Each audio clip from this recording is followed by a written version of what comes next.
भगवान साथ ही है और जरासंध से भीम को युद्ध करने के लिए प्रेरित किया, मारो इसको, मल्ल युद्ध के द्वारा इसका अंत कर दो। कई दिन तक युद्ध होता रहा। भीम वायुपुत्र, भगवान वायुदेव के पुत्र हैं, हनुमान जी के भ्राता है, तो बल में कोई कमी नहीं और वो वरदानी। जरासंध कोई साधारण नहीं, 20,000 राजाओं को तो कैद किए था बलि देने के लिए। 20,000 राजाओं को भगवान से भीम जी ने कहा इशारे से कि प्रभु जरासंध की मार से मेरा रग रग टूट रहा है, मेरी वश नहीं कि मैं इसे मार सकूं। भगवान ने कहा प्रयास करके देखो, आप निराश मत हो। आखिरी दिन कहा, लड़ते लड़ते धीरे से हाथ से इशारा किया कि प्रभु मेरी बल की शक्ति खत्म हो गई, जरासंध मेरे द्वारा नहीं मारा जा सकता।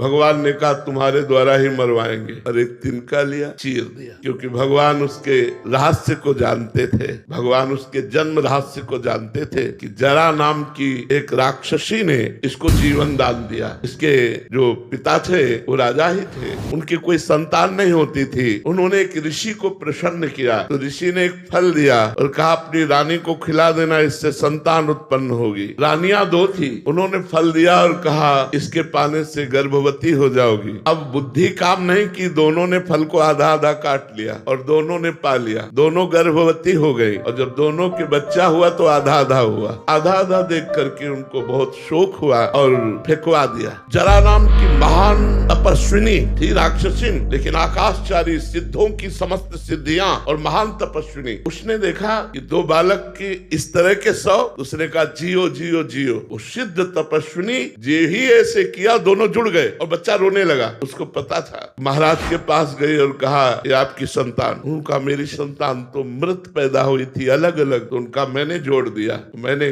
जोड़ दिया। संधि माने होता है जोड़ना। तो जरा नाम की राक्षसी, उसने संधि किया, इसलिए नाम रखा गया जरासंध। तो भगवान उस रास्ते को जानते थे, भगवान ने उसको चीर दिया, एक तिनके को ऐसे फेंका। भीम को भगवान ने अब बल दिया, उठा के पटक दिया और तिनके की तरह चीर कर फेंक दिया। फिर भी वो जुड़ गया के भीम ने कहा प्रभु, तो प्रभु ने फिर उल्टा फेंका, तो दोनों शांत हो गए। तो जब भीम हार गए तब भगवान ने अपना बल दिया।